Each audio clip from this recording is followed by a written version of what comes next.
저는 이게 그 대한민국 민주주의를 위해서 협치의 새로운 계기가 될 수도 있다고 저는 봅니다. 여성가족부 같으면 이건 뭐 좀 오히려 양성가족부라 뭐 가족부가 됐든 양성 뭐 이름 바꿔서 여야 합의로 통과 상징적으로 할 수도 저는 있다고 봅니다. 협력할 건 협력하고 싸우고 대립할 건 대립하는 선택과 집중을 잘 해야 되는 상황이 될 거예요. 양쪽 모두 다. 서로 눈치를 볼 수밖에 없다라는 생각이 들고요. 6월 1일 날 지방선거를 앞두고 있기 때문에 여당이나 야당이나 서로 지는 게 이기는 거다.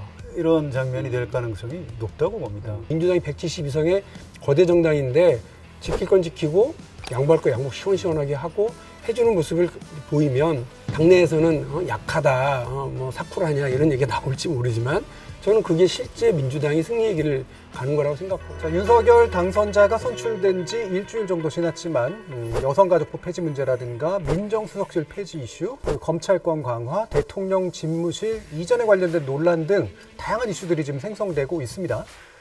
거기에 이명박 전 대통령 사면 관련 이야기, 공공기관장 임명에 관련된 이야기로 또 현재 정부와 새로운 정부 사이에 갈등 기류가 또 형성되는 측면들이 있어서요. 과연 국회 다수당인 더불어민주당이 어떻게 관계 설정을 할 건가, 이게 되게 중요한 문제일 텐데, 물론 이제 행정 권력을 쥔 쪽에서 어떻게 협치 방향을 내야 되긴 하겠지만 또 입법 권력 쪽에 있는 민주당이 어떻게 좋은 야당의 역할을 할 것인가라는 문제도 굉장히 중요해 보여서 이 부분 어떻게 해나가게 될 것인가라는 얘기를 좀 들어야 될 텐데요. 박성민 대표님부터 말씀 주실까요? 이 비슷한 상황이 2003년에 가장 비슷한 상황이 2003년이겠죠. 한나라당이 그래도 그때 당시로는 뭐 가반 이상으로 제 기억하고 있는데 그런 정당이고 노무현 대통령이 당선된 상태죠. 그래서 그 1년 동안 제가 지금 돌이켜보면 한나라당이 별로 대통령으로 인정을 안 했던 것 같아요.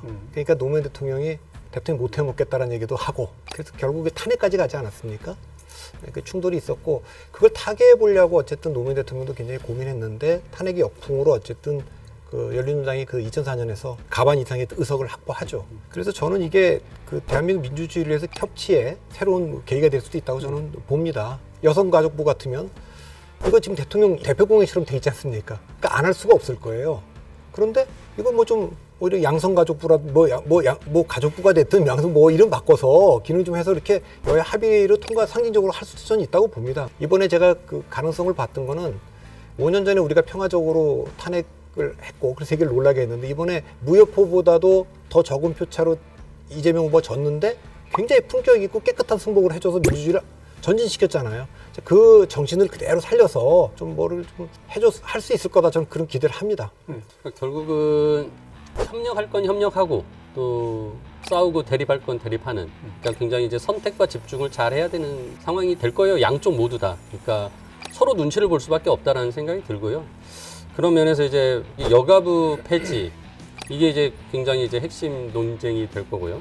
그다음에 이제 총리 인준도 이거는 인준을 해야 되는 거기 때문에 이 거대 야당을 고려한 인선을 할 수밖에 없을 거라는 또 생각도 하고요. 그리고 나서 이제 내각의 인사청문들이 이제 줄줄이 이어질 텐데 이게 다 제가 보기에는 이제 지방선거 이전입니다.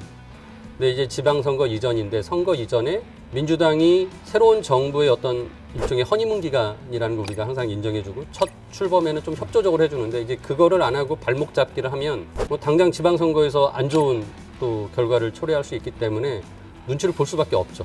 그래서 저는 양쪽이 굉장히 서로의 눈치를 봐가면서 적절하게 협치를 구해야 되지 않을까라는 생각을 하고 그래서 저는 그렇게 걱정될 일은 없을 것 같다. 6월 1일 날 지방선거를 앞두고 있기 때문에 여당이나 야당이나 서로 지는 게 이기는 거다.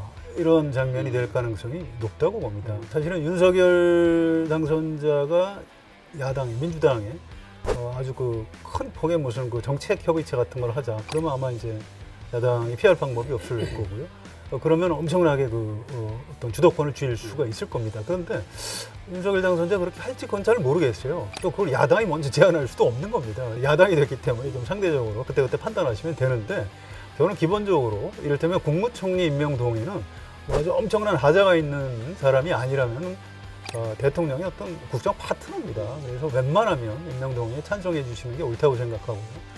다만 정부조직법은 입법권은 국회가 가지고 있는 겁니다. 그래서 그거는 윤석열 당선자가 양보해야 된다고 봐요. 여성가족부를 왜 무리해서, 아니 입법부에서 결정해 주는 대로 대통령의 행정권을 행사하면 되는 거예요.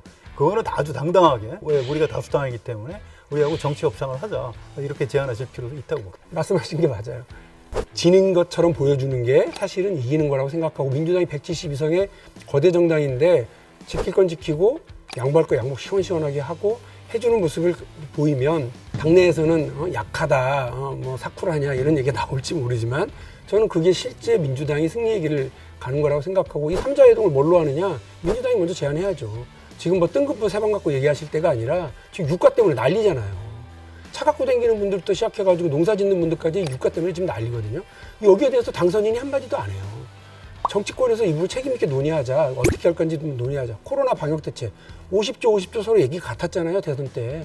그거 책임 있게 논의해서 빨리 국민들께 안심하고 할 수 있도록 조치 취하자. 이런 것들을 테이블에 올리자고 저는 이제 민주당 비대위가, 우리 당이 먼저 탁 제안하면서 운동장을 넓게 쓰는 모습을 우리가 먼저 보일 필요가 있다고 생각합니다.